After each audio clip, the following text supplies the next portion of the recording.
अवांखे इंतहाई अहम ऐं अफ़सोसनाक ख़बर ॾींदा हलूं ज़िले शिकारपुर जे लखी टाउन मां, जिते रुकल लिंक रोड ते हथियारबंदनि जी फुर थी आहे। रक्षो खे कल्टी करे 5 ॼणनि खे लुटियो फुरियो वियो आहे।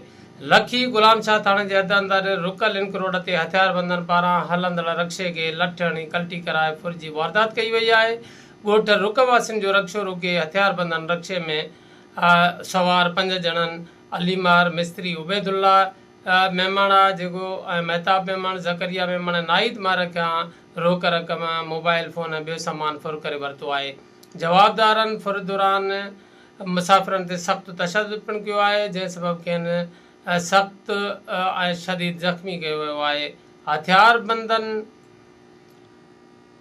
वारदात बैदि रक्षे के बि भञी तबाह करे फ़रार थी विया आहिनि। वाक़े बैदि इलाइक़े में ख़ौफ़ ऐं हिरास पिणु पखिड़िजी वियो आहे, जॾहिं त मुतासिर माण्हुनि पारां पुलिस खां तहफ़ुज़ ऐं जवाबदारनि जी गिरफ़्तारी जो मुतालबो कयो वियो आहे। पुलिस वाक़े वारे हंधि पहुची ज़ख़्मियुनि खे खणाए ताल खे इस्पताल मुंतक़िल कयो आहे।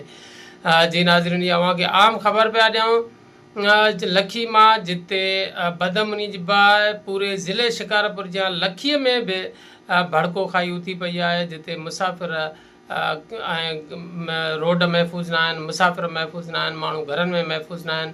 अहिड़े क़िस्म जी वारदात जेका आहे उहा रुकल लिंक रोड ते थी आहे, जिते ॻोठाणा राति जे टाइम ते पंहिंजो को बीमार उन्हनि जो घर भाती हुयो, उनखे खणाए लखी इस्पताल इलाज सां वञी रहिया हुया त रस्ते में हथियारबंदनि उन्हनि खां फुर कई आहे, धक आया आहिनि, उन्हनि खे ज़ख़्मी करे विधो आहे। जॾहिं त उन्हनि खां मोबाइलियूं रोक रक़म में ॿियो सामान फुर करे हलिया विया आहिनि ऐं उन सां गॾोगॾु जेको आहे रक्षे खे पिणु धक हणी लठियूं हणी भञी उनखे नुक़सानु पहुचायो आहे। रक्षो जेको आहे उहो जीअं गुज़रे पियो त उनखे हथु ॾियण जे बजाए उनखे लठ हणी उनखे कल्टी कयो वियो आहे। उन सां मुसाफ़िर जेको आहे उन्हनि में ख़ौफ़ हिरास पखिड़िजी वियो। हीअ पूरे ज़िले शिकारपुर जी सूरत हाल आहे। ज़िले शिकारपुर जो हर शहर ऐं तोड़े ॻोठ जेको आहे महफ़ूज़ न आहे। लिंक रोड हुजनि, हाईवेज़ हुजनि या शहरनि जूं घिटियूं हुजनि, उहे गैर महफ़ूज़ आहिनि। माण्हू जेके आहिनि ॾोहारी घरनि में बि दाख़िल थी फुर जूं वारदातूं कनि था। इंतिहाई अफ़सोस जी ॻाल्हि आहे, पूरे ज़िले शिकारपुर में बदअमनी जी बाहि जेका आहे उहा वरी भड़को खाई उथी आहे।